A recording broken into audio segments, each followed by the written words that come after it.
संसार बढ़ाने वाले स्थानों पर ज्यादा भीड़ होती है, परमार्थ के लिए बहुत कम भीड़ है। एक जगह लिखा था, विवाह कराने वाला मंदिर, सारे कुंवारे कुंवारी लड़कियां वहां खड़ी थी। मैं सोच को जाता हूँ उधर राजस्थान में, सब जिनको मन के ये छोरे छोरिया जिनको हम मंदिर बुला बुला के थक गए भाई दर्शन करो, देव करो, भगवान नहीं। और वहां भी सब लगे थे लाइन में। वो लोग वो भगवान के दर्शन करने के लिए लाइन में लगे थे कि अपना जोड़ा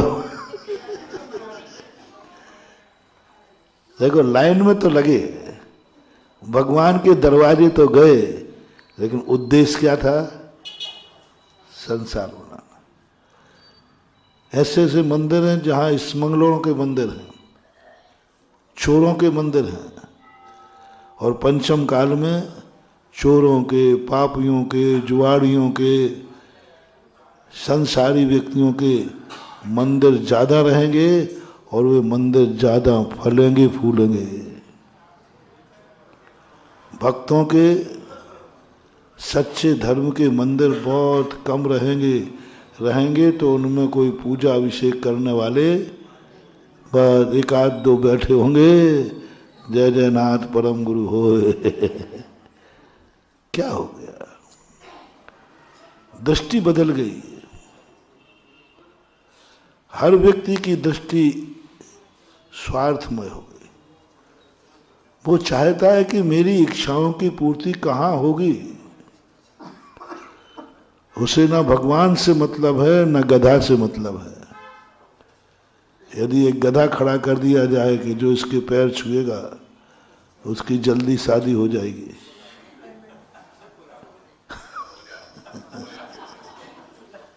हल्ला उड़ाना है, उड़ा दो, 2-4-10 तो उसके पैर पड़ते हुए मिल जाएंगे। मतलब इच्छाओं में व्यक्ति इतना अंधा हो गया कि ये भी नहीं समझ पा रहा है कि मैं कहाँ अपनी प्रार्थना कर रहा हूं। ये गधा है, गधा। और ये भी नहीं समझ पा रहा है ये त्रिलोकी नाथ जिनेंद्र हैं, यहाँ ऐसी गंदी इच्छा करना नहीं चाहिए। लेकिन व्यक्ति कुछ नहीं सोच रहा, बस एक ही बात है, आप उसकी जिंदगी से जोड़ दो। इसलिए सुखचंद्र महाराज ने कहा कि सर्वेषां शुद्धि नाम भाव शुद्धि प्रशस्यते। इसकी भावना पूछो क्या है। मुनि तक के लिए नकार दिया। देखो ये तो बहुत अच्छे महाराज हैं, बहुत बढ़िया मुनिचर्या पाल रहे हैं। जिनवाणी माँ कहती अभी मैं नहीं कहूँगा, इसके अंदर की बात जानो, ये मुनि महाराज क्यों बने हैं, काहे के लिए बने हैं, क्या कारण है, क्या कारण है? सद्यदि पत्यदि रोचेदि पुणो फासेदि धम्मम भोग निमित्तम नातु कम्मक्षय निमित्तम। मुनि बनने से, तपस्या करने से स्वर्ग आदि में उच्च पद मिलते हैं। मिथ्या दृष्टि किसके लिए? कर्मों के क्षय के लिए। मंदिर आओ तुम्हें सब मिलेगा, लेकिन तुम अपना लक्ष्य वही रखो, भगवान मुझे तो मंदिर आ रहा हूं, एक दिन मुझे आप जैसा बनना है बस।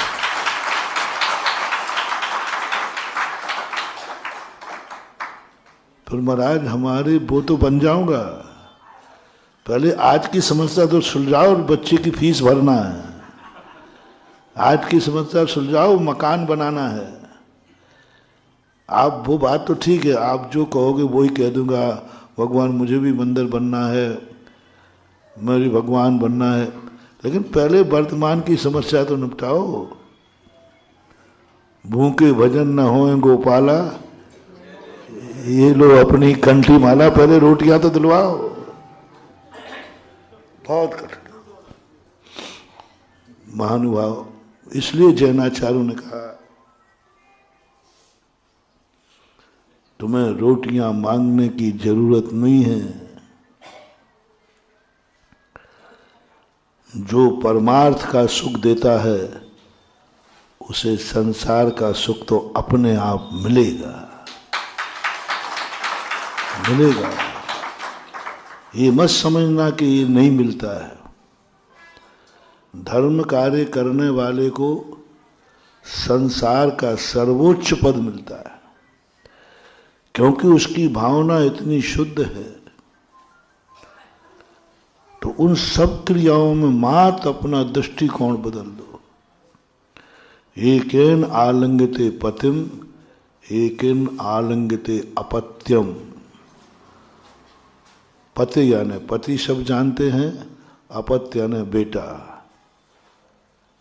हमने वहां ताजगंज में कहा था एक नारी दो रूपों में है, एक की पत्नी है और एक की माँ है।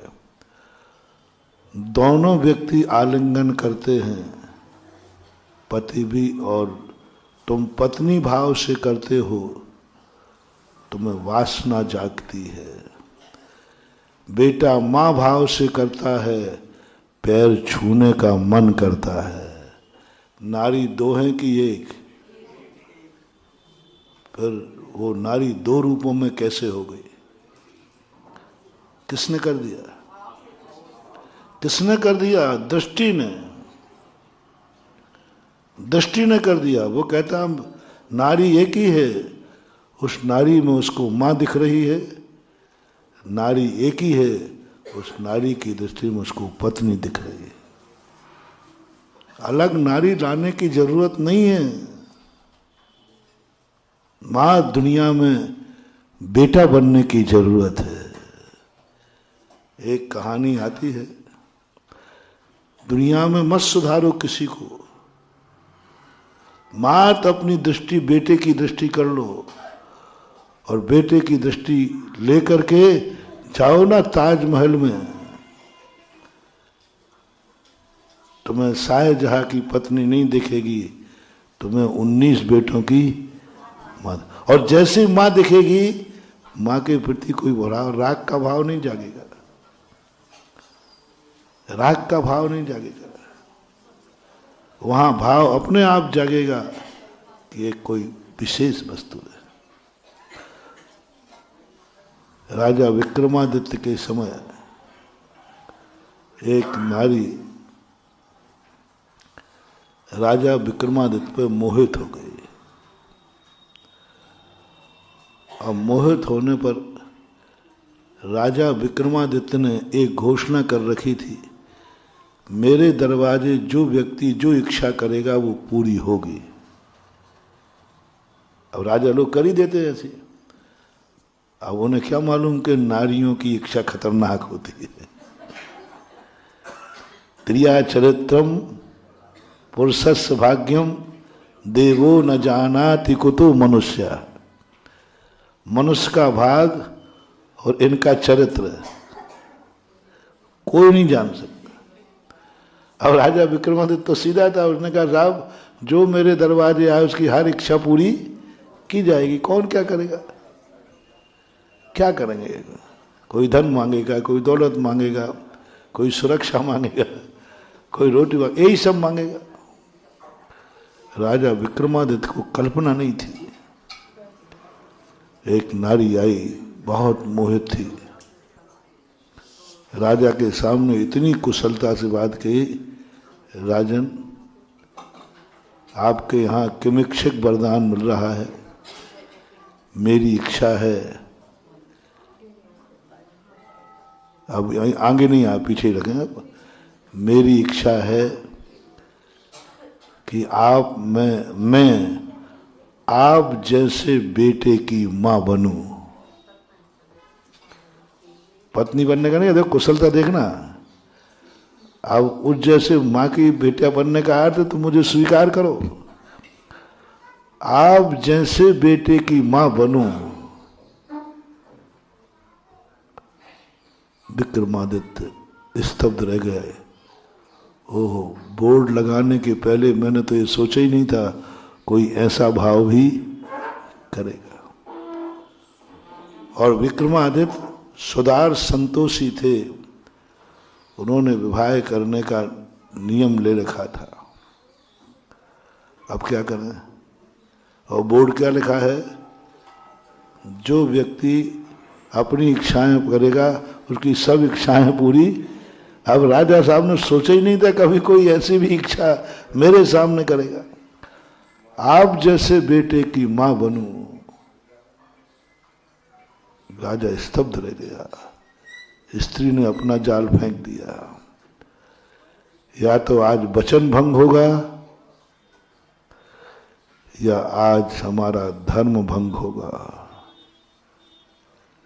या तो मुझे ये बोर्ड हटाना पड़ेगा कि भाई मैंने गलती की ये बोर्ड लगा करके, और या फिर मुझे इसे स्वीकार करना पड़ेगा। वो धर्म का सवाल है, नियम का सवाल है। राजा विक्रमादित्य, ऐसे महान राजाओं के पास बहुत बुद्धि होती है, गॉड गिफ्ट होती है।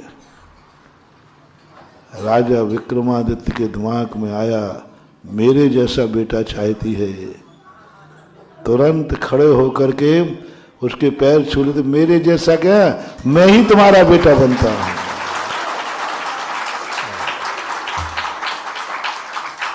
ये जब मैंने कहानी पढ़ी, ओहो, मैंने कहा वाह विक्रमादित्य, अब पता चला तुम्हारे नाम का सम्मत क्यों चल रहा है। क्या गजब कर दिया।